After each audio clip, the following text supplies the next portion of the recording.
I want to talk politics first. And what is on the minds of people in Atlanta as they prepare to vote? We were really taken by a record turnout in early voting. I don't know if you were as well, with 1 million people. And a lot of Democrats, 15% more Democrats than Republicans, making up the difference. What does that tell you about this current state of affairs? It tells me, number one, that early voting matters to people. They want a chance to vote and not stand in long lines on Election Day. But it also tells me that people are paying attention to what's going on in the country and in the state. They are more informed, thanks to you and other folks who are talking about the issues, and that they want to be heard. I'm not as surprised by the turnout. I think the level of discussion and debate about public issues is higher now than it has been in recent years. How much of that has to do with the Trump administration? Well, I don't worry so much about motivation. I mean, as a former elected official and city official, I just deal with what is in the present. So maybe it has to do with the Trump administration. Maybe it has to do with the Supreme Court. Yeah. The changes in Roe v. Wade, the situations around immigration. There are many immigrants in Georgia. In 1996, there were very few immigrant populations that were active politically. I've worked for the Olympics, and we used to calculate those things. Yes. So now the immigrant populations are much larger. They have a point of view, a position, and many of them are naturalized citizens and want to express themselves. That's all fascinating. We're also in a midterm cycle. Sometimes people stop paying attention when you're between presidential elections. Does that say more about Georgia, or the city of Atlanta, or the political climate that we're in? Well, I'll leave it to you to tell me what's going on nationally. All right. I will tell you that Georgia is a fast-growing state. It is a state that has a history of political engagement through the civil rights movement, at least, but even before that. So the people are used to being a part of politics. Atlanta elected the first African-American mayor of a southern city in the 1970s, the first African-American congressman in Andrew Young. So this is not news to us. We're used to being engaged, and we're used to being engaged in a bipartisan way. Whites and blacks, and now other people are used to being on both sides or either side. So I'm not surprised by the engagement. You know, it's interesting. I love talking to mayors, because mayors do not have the luxuries that lawmakers have. You have to fix things. You have to deal with potholes. You've got to deal with constituents. You have to deal with the realities on the ground. And you keep coming around to making that point. It's a rare breed in politics. How come we don't have people like that in Washington? Well, we should have more mayors who are elected to Congress. Well, I guess maybe that's the answer. Well, maybe even a president. We have had several mayors that have considered it. Buttigieg. That's right. Was a former mayor and very successful mayor, one that we all got to know and love. So I think I would say to you that you mentioned all the things that mayors do, but if you knew me, you would know that you would be talking about water and sewer. Yes. I'm the sewer mayor. I believe strongly in investing in infrastructure, and that doesn't have a party.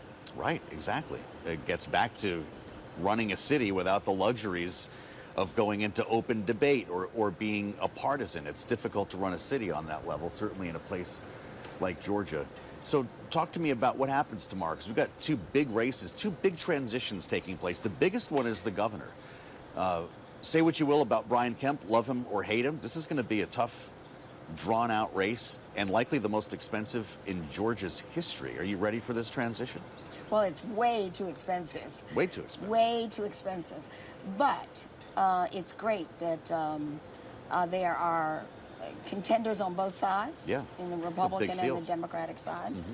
I'm a Democrat, so I'm Mm-hmm. paying most attention to the Democratic primary, and our former mayor Yeah. has been polling really strongly, as have several other of the candidates. But we have 7 candidates who are running for governor. Sure do. And most people believe that we're going to have a runoff. I don't know whether that's true. I haven't seen any of the polls in detail. But even if we have a runoff, I mean, it's a good, healthy debate. It seems almost inevitable that both of these are going to go to a runoff at some point here. Is the former mayor, you mentioned, Keisha Lance Bottoms, I'm assuming a friend of yours? Well, I know her. I know her well. Okay. And would she be a formidable general election candidate running against a Republican? well, anyone who wins the nomination is going to be formidable, Okay. because Georgia is not all Democratic and not all Republican. Mm-hmm. So if you look at the races of Senators Warnock and Ossoff, those were Right. close races. Yeah. So we can expect that we would have a close race. I believe that the Democratic Party will rally around the nominee. Mm-hmm. And whoever that nominee is, and I hope all the candidates who are running will rally around whoever the winner is. The issues of the day are too important for us to be divided. And then afterwards, there'll be a winner. Someone will win the governor's seat, and all of us need to pull in the same direction to make this the best state that it can be. You mentioned the Supreme Court, which made me think of your state Supreme Court. I didn't expect as much talk as I've been hearing about these 2 Supreme Court seats that are also drawing a lot more people into this race, knowing that there could be a redistricting, a redrawing of congressional districts in the state of Georgia. What do you make of that? I think it's great. Yeah? I think it's great. I mean, Supreme Court justices need to be challenged, as well as all of the other judiciary. These are nonpartisan seats, but it does appear that Democratic-friendly justices could replace them. Well, I ran as a nonpartisan seat. So the fact that I'm nonpartisan didn't mean that I wasn't a Democrat. Understood. Sure, exactly. So I think it's wonderful that we're getting a lot of attention around the courts.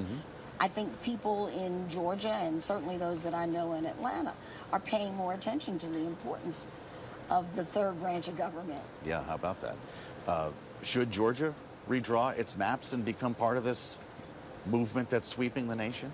Does that make you worry? Absolutely not. Not? Absolutely What's not. going to happen if you do? I don't know what will happen, but absolutely not. My former boss, Andrew Young, said some really strong words about that. Voting rights, the Voting Rights Act is an attempt to correct wrongs of the past.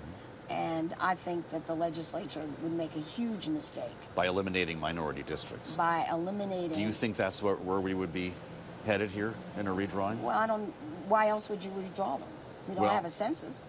Well, that's right. I mean, But it's just a math problem now, right? It's about how many seats you can get for D's and R's. Should Democrats respond in states where they can do it? I'll leave that to the other states to figure out. But I will tell you that in Georgia, we need to recognize the history of Georgia. We need to recognize Reconstruction.